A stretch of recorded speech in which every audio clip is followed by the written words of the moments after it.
ಓಂ ಶಾಂತಿ. ಇಂದಿನ ದಿನಾಂಕ 14/4/2024. ಪ್ರಾರ್ಥ ಮುರುಳಿ. ಓಂ ಅವ್ಯಕ್ತ ಬಾಪ್ ದಾದಾ ರಿವೈಸ್ 15/3/99. ಕರ್ಮಾತೀತ ಸ್ಥಿತಿಯನ್ನು ತಲುಪಲು ನಿಯಂತ್ರಣ ಶಕ್ತಿಯನ್ನು ಹೆಚ್ಚಿಸಿ ಮತ್ತು ಸ್ವರಾಜ್ಯದ ಅಧಿಕಾರಿ ಆಗಿ. ಇಂದು ಬಾಪ್ ದಾದಾರವರು ಎಲ್ಲ ಕಡೆಯ ತನ್ನ ರಾಜಕುಮಾರ ರಾಜಕುಮಾರಿಯರನ್ನು ಪರಮಾತ್ಮ ಪ್ರೀತಿಯ ಮಕ್ಕಳನ್ನು ಇಂತಹ ದೈವಿಕ ವಾತ್ಸಲ್ಯ ಅಥವಾ ದೈವಿಕ ಪ್ರೀತಿಯ ಕೆಲವು ಮಕ್ಕಳಿಗೆ ಪ್ರಾಪ್ತವಾಗುತ್ತದೆ. ಅತಿ ವಿರಳವಾಗಿ ಕೆಲವರಲ್ಲಿ ಕೆಲವು ಮಕ್ಕಳು ಇಂತಹ ಭಾಗ್ಯಕ್ಕೆ ಅರ್ಹರಾಗುತ್ತಾರೆ.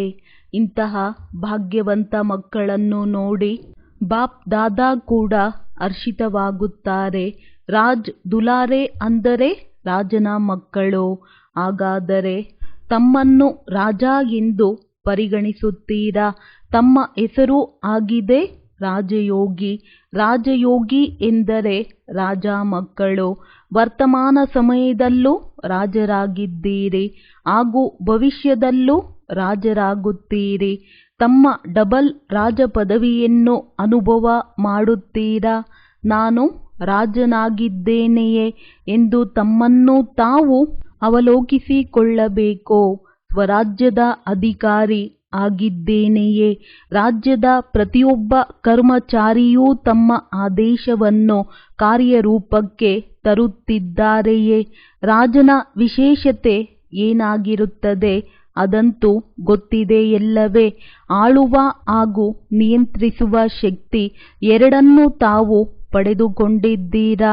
ರಾಜ್ಯದ ಕರ್ಮಚಾರಿಗಳು ಸದಾ ತಮ್ಮ ನಿಯಂತ್ರಣದಲ್ಲಿ ಇರುತ್ತಾರೆಯೇ ಎಂದು ತಮ್ಮನ್ನು ತಾವು ಕೇಳಿಕೊಳ್ಳಿ. ಇಂದು ಬಾಪ್ ದಾದಾರವರು ಮಕ್ಕಳ ನಿಯಂತ್ರಣ ಶಕ್ತಿ ಮತ್ತು ಆಡಳಿತದ ಶಕ್ತಿಯನ್ನು ಪರಿಶೀಲಿಸುತ್ತಿದ್ದರು. ಆಗ ಏನು ನೋಡಿರಬಹುದು? ತಮಗೆಲ್ಲ ಗೊತ್ತೇ ಇದೆ. ಅಖಂಡ ರಾಜ್ಯದ ಅಧಿಕಾರ ಇದುವರೆಗೂ ಎಲ್ಲರಿಗೂ ಸಿಕ್ಕಿಲ್ಲ ಎಂದು ನೋಡಿದರು. ಅಖಂಡ ಮಧ್ಯದಲ್ಲಿ ಖಂಡಿತವಾಗುತ್ತದೆ. ಏಕೆ? ಸದಾ ಸ್ವರಾಜ್ಯದ ಬದಲು ರಾಜ್ಯ ವಿಭಜಿತವಾಗಿರುತ್ತದೆ. ಇಲ್ಲಿ ರಾಜ್ಯ ಎಂದರೆ ಕರ್ಮೇಂದ್ರಿಯಗಳು. ಕರ್ಮೇಂದ್ರಿಯಗಳು ಸ್ವಯಂನ ಬದಲಾಗಿ ಪರರ ಅಧೀನವಾಗಿರುತ್ತವೆ. ಮಾಯೆಯ ರಾಜ್ಯದ ಪ್ರಭಾವ ಅಂದರೆ ಪರರ ಅಧೀನವಾಗಿರುವುದು. ವರ್ತಮಾನ ಸಮಯದಲ್ಲಿ ಕೆಲವರು ಸರಿಯಾಗಿದ್ದರೆ ಹಾಗೂ ಹೆಚ್ಚಿನವರು ಮಾಯೆಯ ವಿಶೇಷ ಪ್ರಭಾವಕ್ಕೆ ಅಧೀನರಾಗಿದ್ದಾರೆ.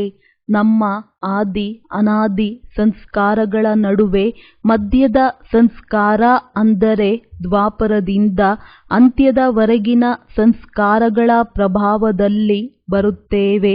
ನಮ್ಮ ಅಂತ್ಯದ ಸಂಸ್ಕಾರಗಳು ನಮ್ಮ ಕರ್ಮೇಂದ್ರಿಯಗಳ ಮೇಲಿನ ಅಧಿಪತ್ಯವನ್ನು ಖಂಡಿಸಿ ಬಿಡುತ್ತವೆ. ಅಂತ್ಯದ ಸಂಸ್ಕಾರಗಳಲ್ಲೇ ವ್ಯರ್ಥವನ್ನು ಯೋಚಿಸುವುದು, ವ್ಯರ್ಥವಾಗಿ ಸಮಯ ಕಳೆಯುವುದು, ವ್ಯರ್ಥ ಮಾತುಕತೆ, ಅದು ಕೇಳುವುದೇ ಆಗಿರಬಹುದು ಅಥವಾ ಹೇಳುವುದೇ ಆಗಿರಬಹುದು, ಇವೆಲ್ಲವೂ ಬರುತ್ತವೆ. ಒಂದು ಕಡೆ ವ್ಯರ್ಥದ ಸಂಸ್ಕಾರ, ಇನ್ನೊಂದೆಡೆ ಹುಡುಗಾಟಿಕೆಯ ಸಂಸ್ಕಾರಗಳು. ಇವು ಬೇರೆ ಬೇರೆ ರೂಪಗಳಲ್ಲಿ ಸ್ವರಾಜ್ಯವನ್ನು ಅಂದರೆ ನಮ್ಮ ಕರ್ಮೇಂದ್ರಿಯಗಳ ಮೇಲೆ ನಮ್ಮ ಅಧಿಪತ್ಯವನ್ನು ಖಂಡಿಸಿ ಬಿಡುತ್ತವೆ. ಮಕ್ಕಳು ಹೇಳುತ್ತಿರುತ್ತಾರೆ, ಸಮಯ ಸಮೀಪ ಬರುತ್ತಿದೆ. ಆದರೆ ಆರಂಭದಲ್ಲಿ ಹುಟ್ಟಿಕೊಳ್ಳದ ಸಂಸ್ಕಾರಗಳು ಈಗ ಅಲ್ಲಿ ಇಲ್ಲಿ ಹೊರ ಹೊಮ್ಮುತ್ತಿದೆ. ವಾಯುಮಂಡಲದಲ್ಲಿ ಸಂಸ್ಕಾರಗಳು ಹುಟ್ಟಿಕೊಳ್ಳುತ್ತಿವೆ. ಇದಕ್ಕೆ ಕಾರಣವೇನು? ಇದು ಮಾಯೆಯ ಅತಿಕ್ರಮಣದ ಸಾಧನವಾಗಿದೆ. ಮಾಯೆ ಸಂಸ್ಕಾರಗಳನ್ನು ತನ್ನದಾಗಿಸಿಕೊಂಡು ಪರಮಾತ್ಮನ ಮಾರ್ಗದಲ್ಲಿ ಅಂದರೆ ಶ್ರೀಮತದಲ್ಲಿ ಹೃದಯ ವಿದೀರ್ಣರಾಗುವಂತೆ ಮಾಡುತ್ತದೆ.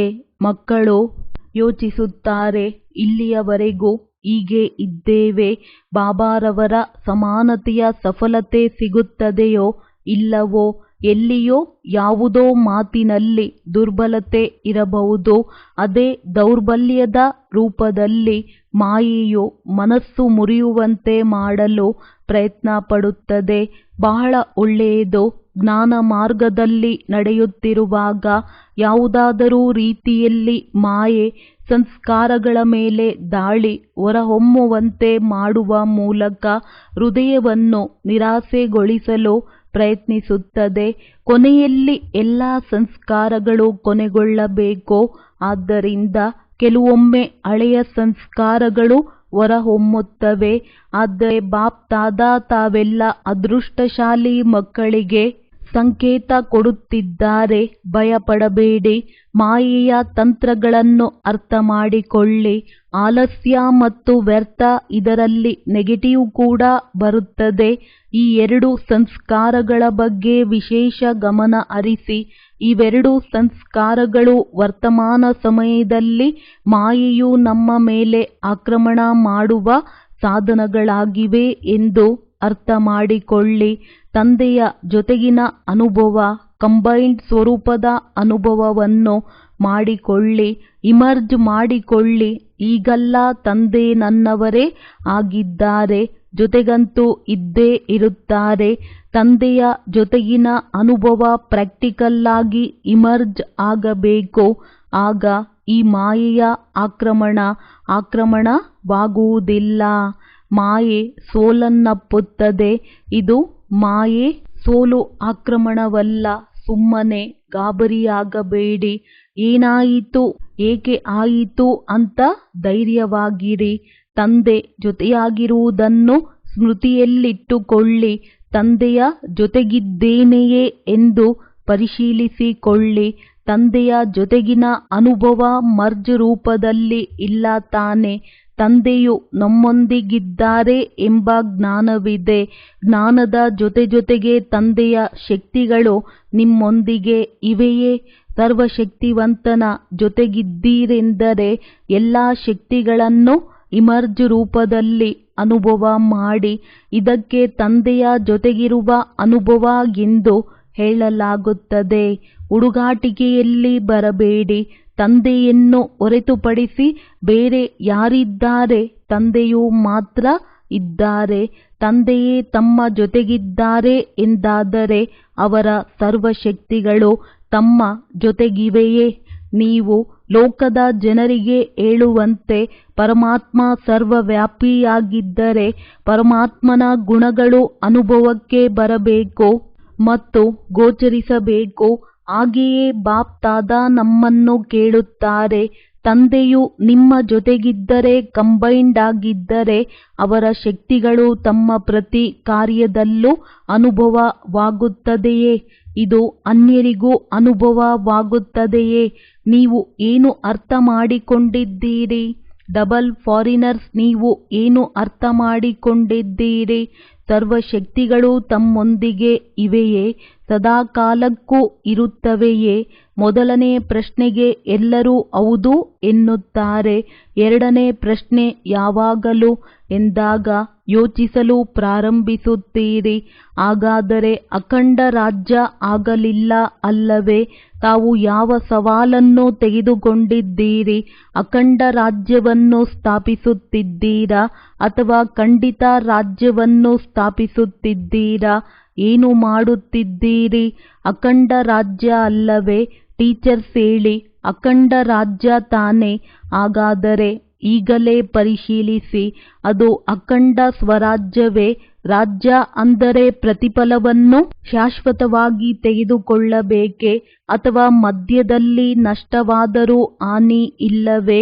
ಈ ರೀತಿಯೇ ಪಡೆಯುವಾಗ ಶಾಶ್ವತವಾಗಿ ಹಾಗೂ ಪುರುಷಾರ್ಥದಲ್ಲಿ ಕೆಲವೊಮ್ಮೆ ಮಾಡಿದರೆ ಆಗುತ್ತೆ ಹೀಗೆ ಅಂದುಕೊಂಡಿದ್ದೀರಾ?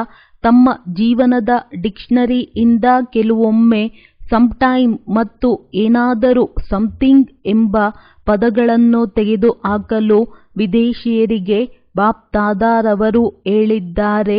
ಈಗ ಕೆಲವೊಮ್ಮೆ ಸಮ್ಟೈಮ್ ಮುಗಿದಿದೆಯೇ? ಜಯಂತಿ ಹೇಳು, ಫಲಿತಾಂಶ ಕೊಡುತ್ತೀಯಲ್ಲವೇ? ಹಾಗಾದರೆ ಕೆಲವೊಮ್ಮೆ ಸಮ್ಟೈಮ್ ಮುಗಿದಿದೆಯೇ? ಕೆಲವೊಮ್ಮೆ ಸಮಟೈಮ್ ಪದವನ್ನು ಯಾರೆಲ್ಲ ಸಮಾಪ್ತಿ ಮಾಡಿದ್ದೀರಿ ಅವರು ಕೈ ಎತ್ತಿ. ಸಮಾಪ್ತಿ ಆಯಿತೋ ಅಥವಾ ಸಮಾಪ್ತಿ ಆಗುತ್ತದೆಯೋ ಎತ್ತರವಾಗಿ ಕೈ ಎತ್ತಿ. ಸೂಕ್ಷ್ಮವತನದ ಟಿವಿಯಲ್ಲಿ ತಮ್ಮ ಕೈಗಳು ಕಾಣುತ್ತಿವೆ. ಇಲ್ಲಿಯ ಟಿವಿಯಲ್ಲಿ ಎಲ್ಲರ ಕೈಗಳು ಕಾಣುವುದಿಲ್ಲ. ಇದು ಕಲಿಯುಗ ಟಿವಿ ಅಲ್ಲವೇ?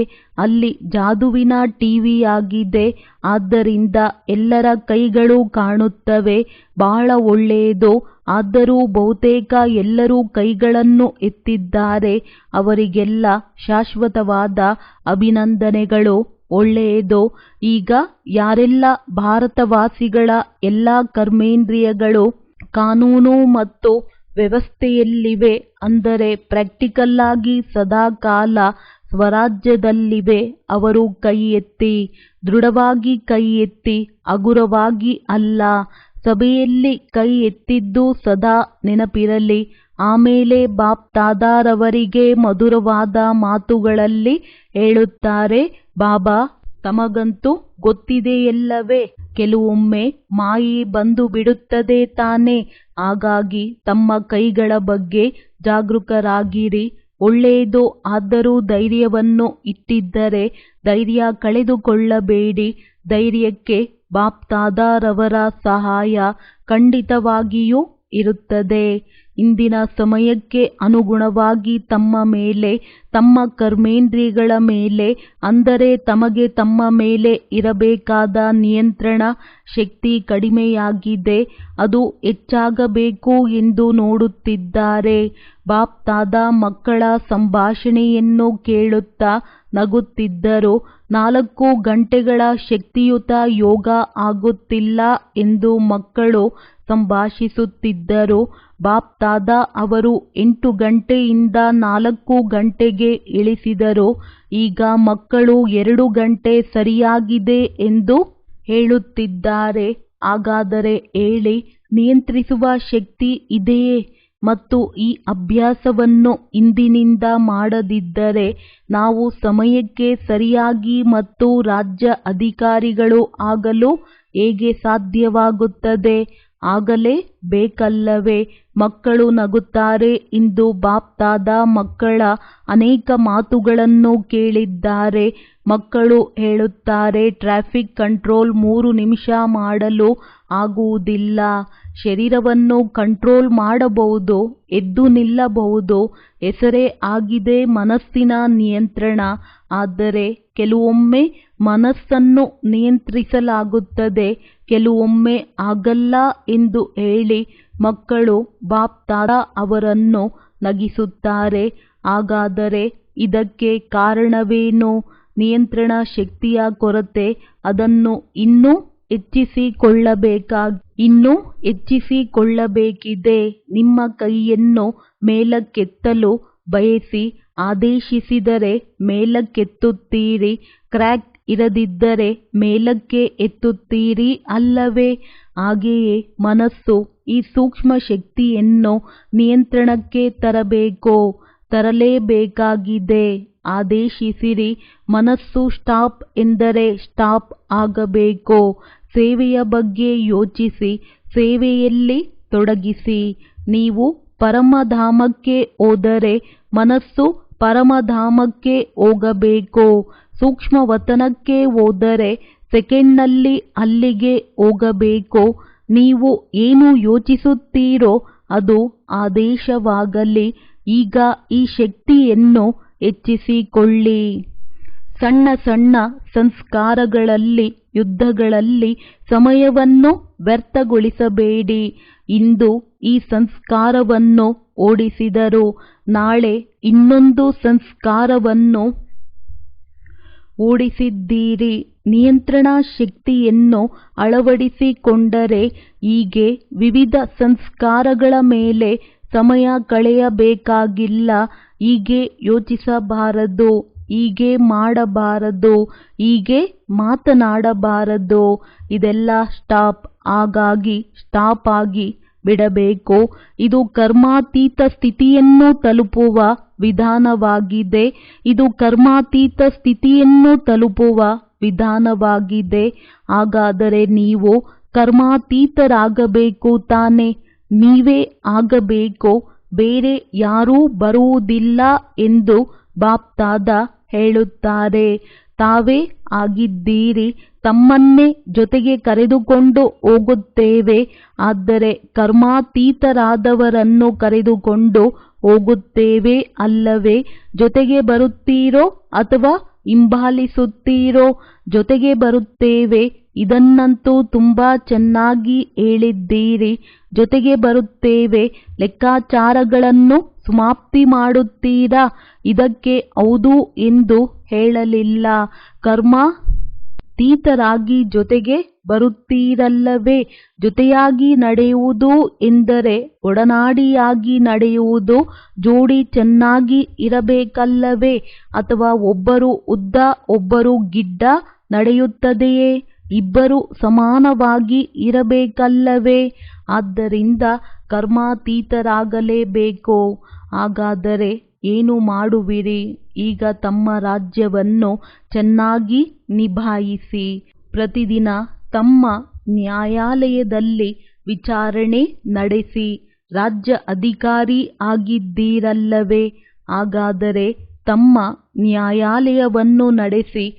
ಕರ್ಮೇಂದ್ರಿಯಗಳ ಕೌಶಲ್ಯದ ಬಗ್ಗೆ ಕೇಳಿ ತಿಳಿದುಕೊಳ್ಳಿ. ಕರ್ಮೇಂದ್ರಿಯಗಳು ಆದೇಶದ ಅನುಸಾರವಾಗಿ ಇವೆಯೇ ಎಂದು ಪರಿಶೀಲಿಸಿಕೊಳ್ಳಿ. ಬ್ರಹ್ಮ ತಂದೆ ಕೂಡ ಪ್ರತಿದಿನ ದರ್ಬಾರ್ ನಡೆಸುತ್ತಿದ್ದರು. ಅದರ ಬಗ್ಗೆ ಬರೆದಿಟ್ಟು ಪುಸ್ತಕ ಇದೆಯಲ್ಲವೇ? ಅದನ್ನು ಇವರಿಗೆಲ್ಲ ಹೇಳಿ ತೋರಿಸಿ. ಬ್ರಹ್ಮ ತಂದೆಯು ಪರಿಶ್ರಮ ಪಟ್ಟರು. ಪ್ರತಿದಿನ ತಮ್ಮ ದರ್ಬಾರ್ ನಡೆಸುತ್ತಿದ್ದರು. ಆಗಲೇ ಕರ್ಮಾತೀತರಾಗಲು ಸಾಧ್ಯವಾಯಿತು. ಹಾಗಾದರೆ ಈಗ ಎಷ್ಟು ಸಮಯ ಬೇಕು? ಅಥವಾ ಎವರೆಡಿ ಆಗಿದ್ದೀರೋ? ಇಂತಹ ಸ್ಥಿತಿಯಿಂದ ಸೇವೆ ಕೂಡ ತುಂಬ ತೀವ್ರಗತಿಯಲ್ಲಿ ಆಗುತ್ತದೆ. ಏಕೆ? ಏಕೆಂದರೆ ಒಂದೇ ಸಮಯದಲ್ಲಿ ಮನಸ್ಸು ಶಕ್ತಿಶಾಲಿ, ಮಾತು ಶಕ್ತಿಶಾಲಿ, ಸಂಬಂಧಗಳಲ್ಲಿ ನಡತೆ ಹಾಗೂ ಮುಖ ಲಕ್ಷಣಗಳು ಶಕ್ತಿಶಾಲಿ ಆಗಿರುತ್ತವೆ. ಮೂರು ಸೇವೆಗಳು ಒಂದೇ ಸಮಯದಲ್ಲಿ ಅತ್ಯಂತ ವೇಗವಾಗಿ ಫಲಿತಾಂಶಗಳನ್ನು ನೀಡುತ್ತವೆ. ಈ ಸಾಧನೆಯಲ್ಲಿ ಸೇವೆ ಕಡಿಮೆಯಾಗುತ್ತದೆ ಎಂದು ಯೋಚಿಸಬೇಡಿ. ಇಲ್ಲ, ಸಫಲತೆ ಸಹಜ ಅನಿಸುತ್ತದೆ ಮತ್ತು ಸೇವೆಗೆ ಸಾಧನವಾಗಿರುವವರೆಲ್ಲರೂ ಸಂಘಟಿತರಾಗಿ ಅಂತಹ ವೇದಿಕೆಯನ್ನು ರಚಿಸಿದರೆ ಕಡಿಮೆ ಶ್ರಮ ಮತ್ತು ಹೆಚ್ಚಿನ ಯಶಸ್ಸು ಸಿಗುತ್ತದೆ. ಹಾಗಾಗಿ ತಮ್ಮ ವಿಶೇಷ ಗಮನವನ್ನು ನಿಯಂತ್ರಣ ಶಕ್ತಿಯನ್ನು ಹೆಚ್ಚಿಸುವಲ್ಲಿ ಕೊಡಿ. ನಮ್ಮ ಸಂಕಲ್ಪಗಳು, ಸಮಯ, ಸಂಸ್ಕಾರಗಳು ಎಲ್ಲವುಗಳ ಮೇಲೆ ನಿಯಂತ್ರಣವಿರಲಿ. ಬಾಪ್ದಾದ ಅನೇಕ ಬಾರಿ ಹೇಳಿದ್ದಾರೆ, ನೀವೆಲ್ಲರೂ ರಾಜರಾಗಿದ್ದೀರಿ. ನಿಮಗೆ ಯಾವಾಗ ಬೇಕೋ, ಹೇಗೆ ಬೇಕೋ, ಎಲ್ಲಿ ಬೇಕೋ, ಎಷ್ಟು ಬೇಕೋ, ಎಷ್ಟು ಸಮಯ ಬೇಕೋ ಅಷ್ಟು ನಿಮ್ಮ ಮನಸ್ಸು ಮತ್ತು ಬುದ್ಧಿ ಕಾನೂನು ಮತ್ತು ವ್ಯವಸ್ಥೆಯಲ್ಲಿ ಇರಬೇಕು. ಇದನ್ನು ಮಾಡಬೇಡ ಎಂದು ಹೇಳಿದರೂ ಅದು ನಡೆಯುತ್ತಿದ್ದರೆ, ನೀವು ಅದನ್ನು ಮಾಡುತ್ತಿದ್ದರೆ ಅದನ್ನು ಲಾ ಮತ್ತು ಆರ್ಡರ್ ಎಂದು ಹೇಳಲಾಗುವುದಿಲ್ಲ. ಆದ್ದರಿಂದ ಸ್ವರಾಜ್ಯ ಅಧಿಕಾರಿ ಯಾವಾಗಲೂ ತಮ್ಮ ರಾಜ್ಯವನ್ನು ಪ್ರತ್ಯಕ್ಷ ಸ್ವರೂಪದಲ್ಲಿ ತಂದುಕೊಳ್ಳಿ. ತರಬೇಕಲ್ಲವೇ? ತರುತ್ತಿದ್ದೀರಿ. ಆದರೆ ಬಾಪ್ದಾದ ಹೇಳುತ್ತಾರೆ, ಸದಾ ಎಂಬ ಶಬ್ದವನ್ನು ಸೇರಿಸಿ. ಬಾಪ್ದಾದ ಇನ್ನೊಮ್ಮೆ ಕೊನೆಯ ಬಾರಿ ಬರುತ್ತಾರೆ. ಇನ್ನು ಒಂದು ಟರ್ನ್ ಇದೆ. ಆ ಟರ್ನ್ನಲ್ಲಿ ಸರದಿಯಲ್ಲಿ ಫಲಿತಾಂಶ ಕೇಳುತ್ತಾರೆ. 15 ದಿನಗಳು ಇವೆ ತಾನೇ? ಹಾಗಾದರೆ 15 ದಿನಗಳಲ್ಲಿ ಸ್ವಲ್ಪ ಫಲಿತಾಂಶವನ್ನು ತೋರಿಸುತ್ತೀರೋ ಅಥವಾ ಇಲ್ಲವೇ? ಟೀಚರ್ಸ್ ಹೇಳಿ, 15 ದಿನಗಳಲ್ಲಿ ಫಲಿತಾಂಶ ತೋರಿಸುತ್ತೀರಾ? ಒಳ್ಳೆಯದು.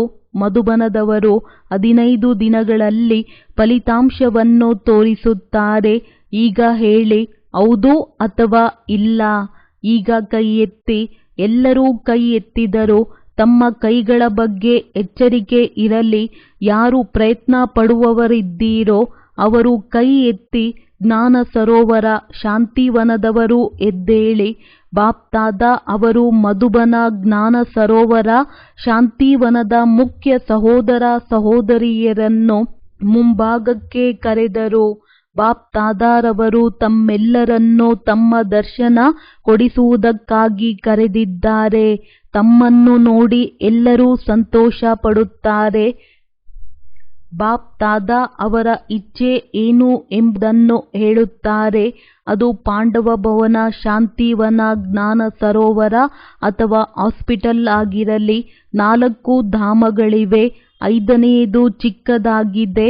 ಬಾಪ್ತಾದ 4ರಲ್ಲಿಯೂ ಒಂದೇ ಆಶಯವನ್ನು ಹೊಂದಿದ್ದಾರೆ. ಬಾಪ್ತಾದ 3 ತಿಂಗಳು 4 ಧಾಮಗಳಲ್ಲಿ ಅಖಂಡ ನಿರ್ವಿಘ್ನ ದೃಢವಾದ ಸ್ವರಾಜ್ಯ ಅಧಿಕಾರಿ ರಾಜರುಗಳ ಫಲಿತಾಂಶವನ್ನು ನೋಡಲು ಇಚ್ಛಿಸುತ್ತಾರೆ. 3 ತಿಂಗಳ ಕಾಲ ಅಲ್ಲಿಂದ ಇಲ್ಲಿಂದ ಬೇರೆ ಯಾವ ಮಾತು ಕೇಳಿ ಬರಬಾರದು. ಎಲ್ಲರೂ ಸ್ವರಾಜ್ಯ ಅಧಿಕಾರಿ ನಂಬರ್ 1. 3 ತಿಂಗಳ ಕಾಲ ಇಂತಹ ಫಲಿತಾಂಶವನ್ನು ಕೊಡಲು ಸಾಧ್ಯವೇ? ನಿರ್ವೈರ್ ಅಣ್ಣನವರಿಗೆ ಪಾಂಡವರ ಕಡೆಯಿಂದ ನೀವು ಇದ್ದೀರಿ, ಆಗುತ್ತದೆಯೇ? ದಾದಿಯಂತೂ ಇದ್ದಾರೆ.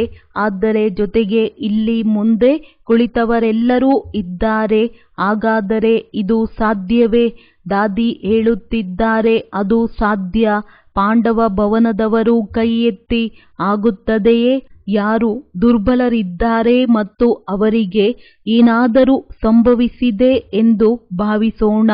ಆಗ ನೀವು ಏನು ಮಾಡುತ್ತೀರಿ? ಸಹಕರಿಸುತ್ತಾ ಫಲಿತಾಂಶವನ್ನು ಕೊಡಬೇಕು ಎನ್ನುವುದು ತಮಗೆ ಗೊತ್ತಿದೆ. ಇಂತಹ ಧೈರ್ಯವಿದೆಯೇ? ಇದು ಸಾಧ್ಯವೇ? ಅಥವಾ ಮಾತ್ರ ತಮ್ಮೊಬ್ಬರದ್ದೇ ಧೈರ್ಯವಿದೆಯೋ? ಬೇರೆಯವರ ಅಭಿಪ್ರಾಯವನ್ನು ಒಪ್ಪಿಕೊಳ್ಳುತ್ತೀರಾ? ಬೇರೆಯವರ ತಪ್ಪನ್ನು ಆಂತರ್ಯದಲ್ಲಿ ಇಟ್ಟುಕೊಳ್ಳುತ್ತೀರಾ? ವಾತಾವರಣದಲ್ಲಿ ಹರಡಬೇಡಿ, ಮುಚ್ಚಿಟ್ಟುಕೊಳ್ಳಿ. ಇದನ್ನು ಮಾಡಲು ಸಾಧ್ಯವೇ? ಹೌದು ಎಂದು ಜೋರಾಗಿ ಹೇಳಿ. ಅಭಿನಂದನೆಗಳು. 3 ತಿಂಗಳ ನಂತರ ರಿಪೋರ್ಟ್ ನೋಡುತ್ತೇವೆ. ಯಾವುದೇ ಸ್ಥಾನದಿಂದ ಬೇರೆ ಯಾವ ವರದಿಯೂ ಬರಬಾರದು. ಪರಸ್ಪರ ಪ್ರಕಂಪನಗಳನ್ನು ಹೊರಡಿಸಿ ಮತ್ತು ಪ್ರೀತಿಯಿಂದ ಪ್ರಕಂಪನಗಳನ್ನು ಕೊಡಿ. ಜಗಳ ಮಾಡಬೇಡಿ. ಹೀಗೆಯೇ ಡಬಲ್ ವಿದೇಶಿಯರು ಫಲಿತಾಂಶವನ್ನು ನೀಡುತ್ತೀರಲ್ಲವೇ? ಎಲ್ಲರೂ ಆಗಲೇಬೇಕಲ್ಲವೇ? ತಮ್ಮ ಸೆಂಟರ್ನಲ್ಲಿ ತಮ್ಮ ಜೊತೆಗಾರರೊಂದಿಗೆ 3 ತಿಂಗಳ ಫಲಿತಾಂಶವನ್ನು ಕೊಡುತ್ತೇವೆ ಎಂದು ಭಾವಿಸುವ ಡಬಲ್ ವಿದೇಶಿಯರು ಕೈ ಎತ್ತಿ. ಹೇಳಲು ಆಗುವುದಿಲ್ಲ, ಆದರೆ ಪ್ರಯತ್ನಿಸುತ್ತೇವೆ ಎನ್ನುವವರು ಶುದ್ಧ ಹೃದಯವಿದೆ.